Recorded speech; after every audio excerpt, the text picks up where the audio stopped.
सबैलाई ख्रीष्ट येशूको नाउँमा जय मसीह छ। म तपाईँकै साथी नथानिएल फेरि पनि छोटो वचनको साथमा तपाईँहरूको बिचमा आइसकेको छु र धेरैले मलाई आर्थिकको विषयमा वचन दिनु न पास्टर बुवा, म आर्थिक समस्यामा छु, म ऋणमा छु भनेर धेरैभन्दा धेरै मेसेज र कमेन्ट गरेको कारणले गर्दा म तपाईँहरूको बिचमा आज आर्थिकबाट कसरी निस्किने र कुन कुन कारणले गर्दा आर्थिक समस्या हामीमा रहिरहन्छ भन्ने विषयमा म वचन लिएर आएको छु है।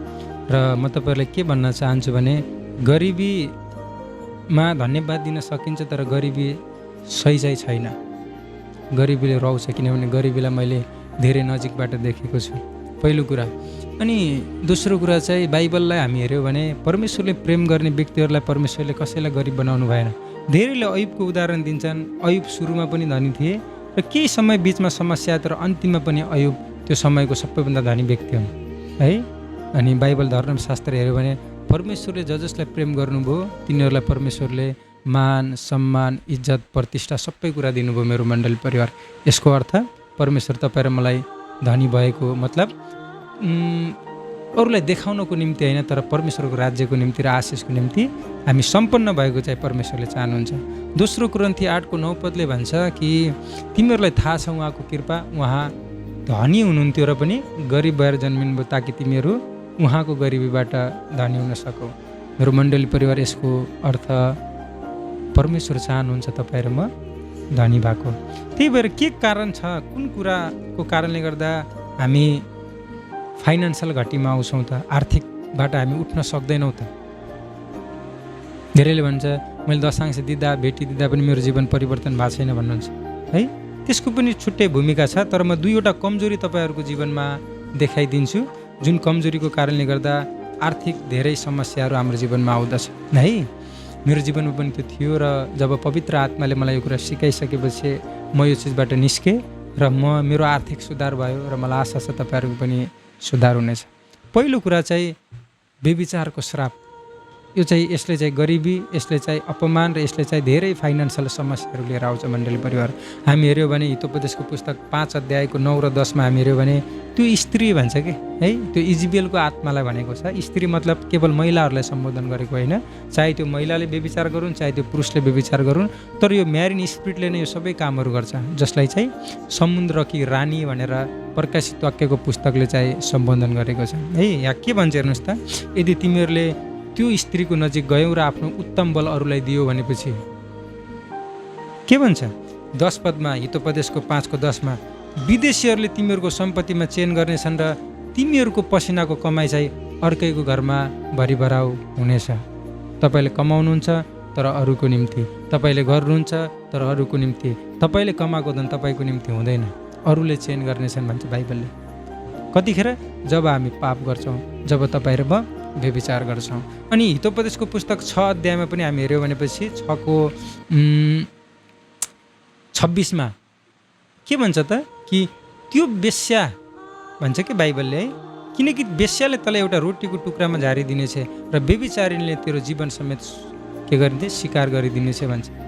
व्यभिचारको श्राप मेरो मण्डली परिवार, यसले चाहिँ के भन्छ, एउटा चाहिँ तपाईँको धन सम्पत्ति अरूले खानेछन्, तपाईँको कमाइ अरूको घर भरिनेछ। आज त्यही त भइरहेछ, तपाईँ कमाउनुहुन्छ, ब्याज यो सबै कुराहरू तिर्दा, किस्ता तिर्दा, दुनियाँदारी गर्दा अरूले कमाइरहेछन्, अरूले पाइरहेछन्, तपाईँले 1 महिना मेहनत गरेर अरूको घरमा गएर तिर्नुपर्ने भएको छ। के कारणले गर्दा? यो श्राप हो। र दोस्रो कुरा के त, 1 टुक्रो रोटीमा झारिदिन्छ भन्छ।